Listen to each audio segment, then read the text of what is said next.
होऊ नये, मुख्यमंत्र्यांच्या आदेशाची पायमल्ली होऊ नये, मुख्यमंत्र्यांच्या आदेशाची पायमल्ली होऊ नये. धन्यवाद. बघ, आज आमच्या बहुजन विकास अभियानच्या वतीने व समविचारी संघटनेच्या वतीने आज माननीय उपजिल्हाधिकारी साहेब आदरणीय मुख्यमंत्री साहेबांना निवेदन आहोत की नागरिकांना स्मार्ट मीटर बसून नागरिकांवर अन्याय करण्यात येत आहे. अनेक नागरिकांना स्मार्ट मीटरमुळे आवाज सेवा बिल येत आहेत. अहो, एक महिन्याचं बिल 2-2, 3-3 लाख रुपये स्मार्ट मीटरमुळे येत आहे.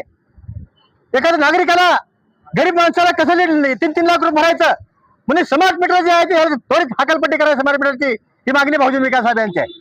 महाराष्ट्राच्या मुख्यमंत्र्यांना फलटावर सांगितलंय स्मार्ट मीटर बसवावं एक सक्ती नाही, मात्र वीज मंडळ मुख्यमंत्र्यांच्या आदेशाला केराची टोपली देऊन सरसकट स्मार्ट मीटर बसवायचं काम आज वीज मंडळ करत आहे.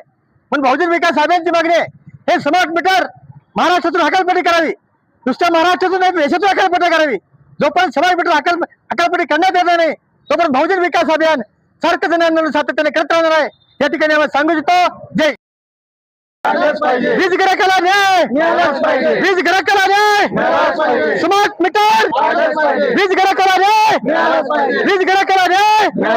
मुख्यमंत्र्यांच्या आदेशाची पायमल्ली होऊ नये, होऊ नये, मुख्यमंत्र्यांच्या आदेशाची पायमल्ली होऊ नये, मुख्यमंत्र्यांच्या आदेशाची पायमल्ली होऊ नये. धन्यवाद.